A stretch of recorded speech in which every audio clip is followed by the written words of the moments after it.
بسم الله الرحمن الرحيم. الحمد لله رب العالمين والعاقبة للمتقين، والصلاة والسلام على أشرف الأنبياء والمرسلين سيدنا محمد وعلى آله وصحبه أجمعين. بینندگان عزیز و محترم، السلام علیکم و رحمت الله و برکاته. همواره با مباحث متعلق به حقوق زنان در اسلام در خدمتتان می باشم. در نشست‌های گذشته یک بحث جدیدی به اتفاق یکدیگر آغاز و شروع نمودیم و اون بحث گواهی و شهادت در دین مبین اسلام. بحث شهادت بحث بسیار وسیعی است و در مورد بحث شهادت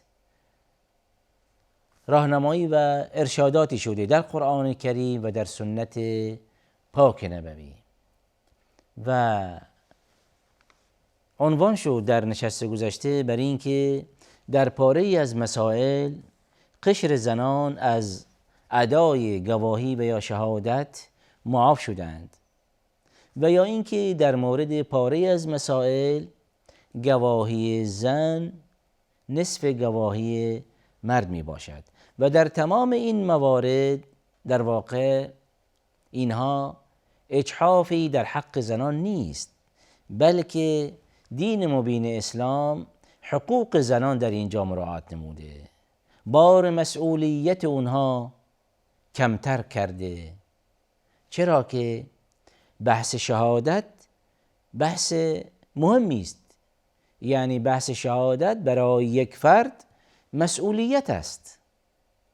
بحث شهادت برای یک فرد، حال چه زن باشد چه مرد، این افتخار نیست، مدال نیست، اکرام نیست، بلکه یک مسئولیتی می باشد و به خاطر همین قضیه، بر اینکه یک مسئولیت می باشد و در ادای این مسئولیت چنان که خطایی صورت گیرد و در مورد ادای این مسئولیت چنان که امانت رعایت نشود و در مورد ادای این گواهی چنان که حقی از حقوق یک فرد پایمال شود و یا اینکه بر اثر این ابراز این گواهی و شهادت یک حقی نادیده گرفته شود و سلب شود از کسی، اینجاست که فردای روز قیامت چنین شخصی با ارائه این گواهی مسائله می شود.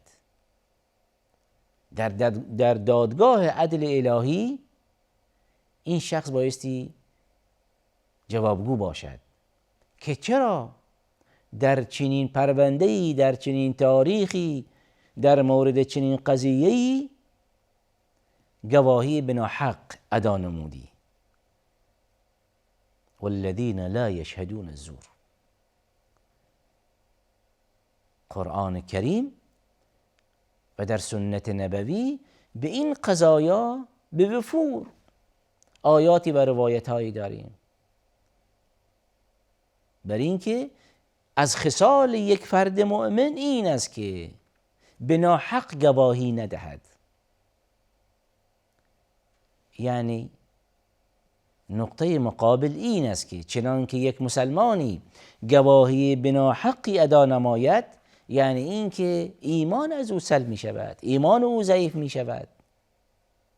پس اینجاست که به این نتیجه می رسیم بر این که ادای شهادت در مورد یک مسئله از مسائل مهم، حال هر چیزی که باشد، این مسئولیت است و اینجاست که دین مبین اسلام در پاره از مسائل به خاطر اینکه قشر زنان متحمل این گونه مسئولیت ها نشوند، اونها را در پاره از مسائل معاف دونسته و یا اینکه در بعضی از مسائل گواهی اونها نصف گواهی مرد می باشد. چرا که و یا اینکه گواهی دو زن در مقابل گواهی یک مرد مطرح می شود.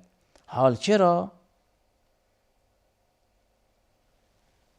با مراجعه به آیات کریمه قرآن کریم که میفرماید ان تضل احداهما فتذکر احداهما الاخرى. چنان که حالا چرا قرآن کریم، چرا دین اسلام این قضیه مطرح نموده که در این مسئله بایستی که دو زن گواهی دهند. گواهی یک زن قبول نمی شود، پذیرفته نمی شود. گواهی یک زن در این مسئله پذیرفته نمی شود. چرا؟ به خاطر این که در این مسئله بایستی دو زن بیایند و گواهی دهند. حال ممکن است یکی از این دو فراموشی داشته باشد، ممکن یکی از این دو دچار لغزش شود در ادای شهادت، ممکن است یکی از این دو فراموش کرده باشد. اینجاست که دومی او را یادآوری می کند. یعنی اینکه در واقع زمانی که دو تا باشند همدیگر را کمک می کنند، به یک دیگر یادآوری می کنند در مورد این قضیه تا در نتیجه بتوانند گواهی به حقی و درستی ادا کنند. پس اینجاست که اگر خوب دقت کنیم، اینجاست که قشر زنان نه اینکه منتقد باشند، نه اینکه اعتراضی داشته باشند، بلکه شاکر شوند، شاکر باشند بر اینکه الحمدلله که چنین عنوان شده است که در این مسئله بایستی دو زن گواهی دهند، تا در صورتی که یکی دچار لغزش شود دومی او را یادآوری کند. اما اینجاست که زمانی که یک مرد گواهیش در اینجا مطرح است مسئولیت بسیار عظیمی متحمل می شود. اینجاست که بایستی به مغز خودش فشار بیاورد تا اینکه بتواند یادآور شود، تا اینکه بتواند تمام اون قضایا و این صحنه ها در واقع برای خودش مجسم کند و در نهایت شهادتش ابراز کند. و چنان که به ناحق گواهی دهد و یا اینکه نادانسته گواهی دهد و یا از روی مصالح شخصیش گواهیش ابراز کند، اینجاست که مسئولیت بزرگی به عهده میگیرد و فردای روز قیامت بایستی جوابگو باشد. پس اینجاست که بحث شهادت بحث بسیار مهمی است و دین مبین اسلام این قضایا در واقع هر کدام متناسب به حالات روحی روانی هر کدام از قشر مردان و قشر زنان در نظر گرفته. و جالب اینجاست که هر قانونی که الله ذوالجلال در قرآن کریم وضع نموده و هر قانونی که رسول الله علیه السلام در سنت پاکش بیان فرموده، هر دوتا اینها وحی می باشند و الله ذوالجلال که خالق بشریت می باشد به بندگان خودش آگاهی دارد، به بندگان خودش احاطه دارد. و اینجاست که قانونی که در قرآن کریم آمده است و قانونی که در سنت پاک نبوی عنوان شده است، این قانون ثابتی است، صالح است برای هر زمان و هر مکان، مناسب است برای تمام دوران. این قانون الله ذوالجلال قدیم نمی شود، کمرنگ نمی شود، ضعیف نمی شود، قابل تغییر نیست، بلکه این قانون قابل درک است، روشن است، واضح است. هر چقدر که زمان سپری شود، هر چقدر که زمان طی شود، این قانون کهنه که نمی شود جدیدتر می شود، کهنه که نمی شود راز و سر و حکمت های این قانون واضحتر و روشنتر می شود. و از اینجاست که هر قانونی که بشریت اون را وضع نماید نمی تواند در مقابل قانون لا یتغیر الهی قد علم کند. بشر هر چقدر که به مغز خود فشار بیاورد، هر چقدر که در واقع ملکه اجتهادی خودش به کار ببرد و یک قانونی وضع کند، اما این قانونش محال است که یک قانون ثابتی برای چندین قرن باشد. محال است. ممکن است این قانون برای یک دهه‌ای و یا چند دهه‌ای به عنوان مثال اگر زیاد در واقع بخواد عمری داشته باشد، برای چند دهه‌ای ممکن است قابل اجرا باشد. پس اینجاست که هر قانونی که در قرآن کریم آمده است، این قانون به نفع بشریت می باشد. مگر می شود الان بشریت یک قانونی وضع کند و ادعا کند که این قانون مناسب است برای قشر مردان و یا اینکه این قانون مناسب است برای قشر زنان و این قانون نسبت به قانون الله ذوالجلال به حقوق زنان نزدیکتر است؟ مگر چنین چیزی می شود؟ این الله ذوالجلال که خالق بشریت می باشد، به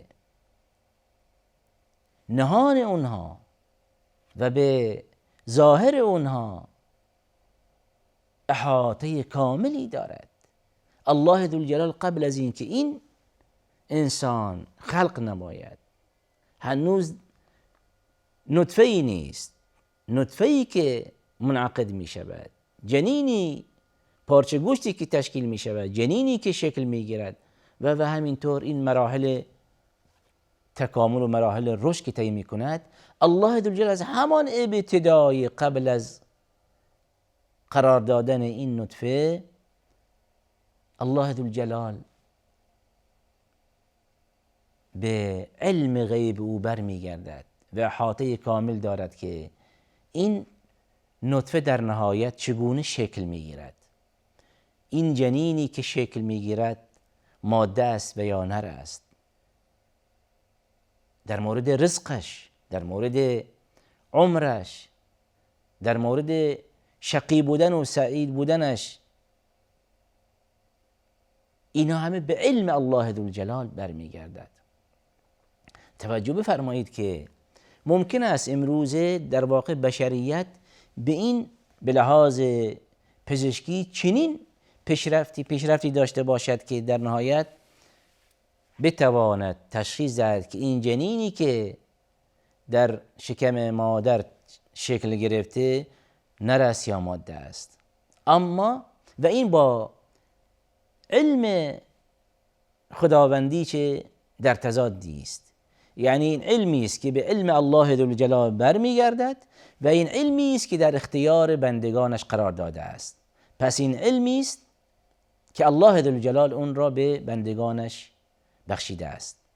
اما بشریت هر چقدر که پیشرفت کند در جانب پزشکی، به هیچ وجه حال فهمیده و دونسته که بله این جنین پسر است یا دختر است، اما به هیچ وجه نمیتواند این ادعا کند و به این نقطه برسد بر این که بتواند بگوید که بله حال این نطفه‌ای که منعقد شده و این جنینی که الان شکل گرفته پسر است یا دختر، اما نمیتواند این ادعا کند و بگوید که بله این جنین متولد می شود، بزرگ می شود و یا اینکه عمر او چقدر می باشد و یا اینکه رزق و روزی این جنین چنین است و یا اینکه این جنین از زمره اشقیا می باشد و یا از جمله خوشبختان. توجه بفرمایید. پس این همه موارد برمیگردد به علم غیب الله ذوالجلال. حال این الله ذوالجلالی که چنین احاطه غیبی دارد و چنین علمی و اطلاعی در مورد مخلوقات خودش دارد، پس اینجاست که همین خالق قوانینی وضع می کند در مورد مخلوقات خودش، در مورد بندگان خودش که متناسب است با وضعیت اونها. چگونه الان یک بشری بیاید و ادعا کند که در اینجا دین اسلام در مورد این حق از حقوق به قشر زنان ظلم و ستم روا شده؟ یعنی اینکه تفسیر این ادعا و توجیه این ادعا این است که العیاذ بالله اینجاست که الله ذوالجلال مرتکب خطا شده. این الله ذوالجلال به این قشر زنان ظلم و ستم نموده. توجیه ادعای دشمنان اسلام همین است، توجیه دیگری ندارد. اما اینجاست که هر بنده مسلمان به این معترف است و به این اقرار می کند و به این معتقد است، جزما معتقد است که هر قانونی که الله ذوالجلال در مورد بندگانش خواه قشر زنان و یا قشر مردان وضع نموده، اون قانون قانونی است که ثابت لا یتغیر و اون قانونی است که واضح و روشن و اون قانون حق می باشد. پس اینجاست که برگردیم به همون اصل مبحث ما که بحث شهادت در دین مبین اسلامی باشد. حال چه کسی این قوانین وضع نموده؟ دین مبین اسلام.